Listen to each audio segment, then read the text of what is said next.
السلام علیکم ورحمۃ اللہ وبرکاتہ۔ سورہ نمل کے اندر ملکہ سبا کا واقعہ بیان کیا گیا ہے، اس کے حوالے سے کچھ سوالات پوچھے گئے ہیں۔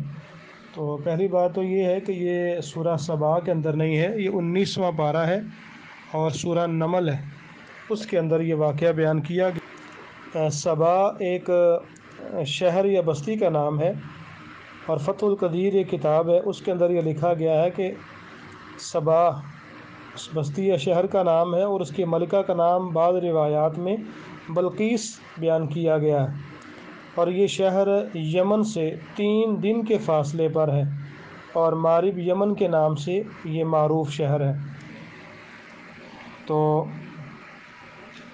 باقی یہ ہے کہ وہ سلیمان علیہ السلام نے،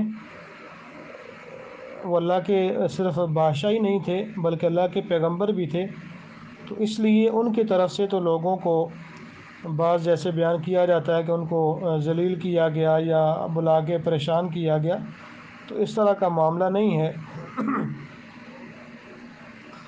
سلیمان علیہ السلام کو ان کے آنے سے پہلے ہی اطلاع مل چکی تھی کہ وہ ملکہ جو ہے وہ آ رہی ہے، اور وہ آ رہی تھی آپ کی مطیع ہونے کے لیے، آپ پر اسلام لانے کے لیے۔ تو آپ نے اپنی مزید شان و شوکت دکھانے کا پروگرام بنایا، اور اس ملکہ کے پہنچنے سے پہلے ہی اس کا تخت جو ہے، تخت شاہی، وہ اپنے پاس منگوانے کا بندوبست کر لیا۔ تو وہ ایک مجلس انہوں نے قائم کی، جو عام طور پہ مقدمات کی سماعت کے لیے سلیمان علیہ السلام صبح سے لے کے دوپہر تک منعقد کرتے تھے۔ تو یہ ایک جن ہی تھا، لیکن اللہ تعالیٰ نے انسانوں کے مقابلے میں غیر معمولی قوتوں سے اس کو نوازا ہوا تھا۔ تو بعض نے کہا کہ ہم اس کے آنے سے پہلے جو ہے وہ آپ کے پاس اس کا تخت پیش کر دیں گے۔ تو بعض نے کہا کہ آپ اپنی جگہ سے بیٹھے تو کھڑے ہوں گے تو اس کا تخت آپ کے سامنے ہوگا۔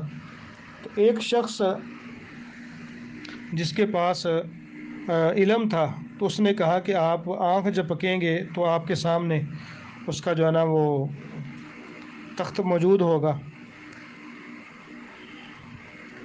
تو بیت المقدس سے یہ یمن جائیں اور پھر وہاں سے تخت شاہی جو ہے وہ اٹھا کے لایا جائے، اور یہ تقریباً 1500 میل کا فاصلہ، جسے 2 طرفہ شمار کیا جائے تو 3000 میل بنتا ہے، تو 3-4 گھنٹے میں طے کر لے۔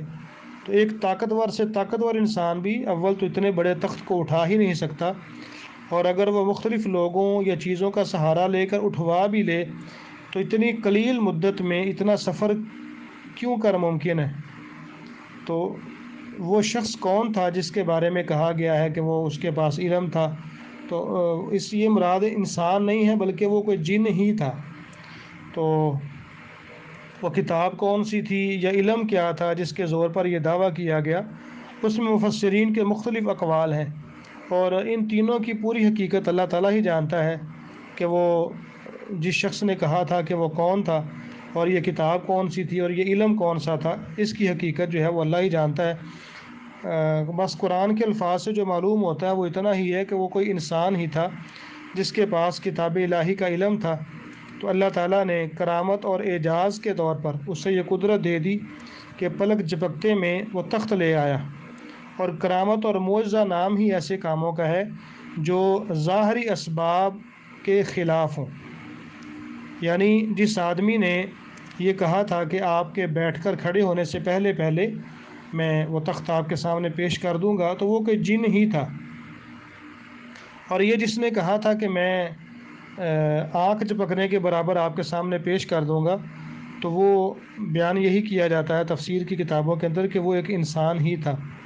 تو یہ چند چیزیں جو ہے اس میں بیان کی گئی ہیں، بہتر ہے کہ آپ کسی تفسیر کا خود مطالعہ کریں تاکہ آپ کو مکمل تفصیل جو ہے وہ اس سے آگاہی حاصل ہو سکے۔ السلام علیکم ورحمۃ اللہ وبرکاتہ۔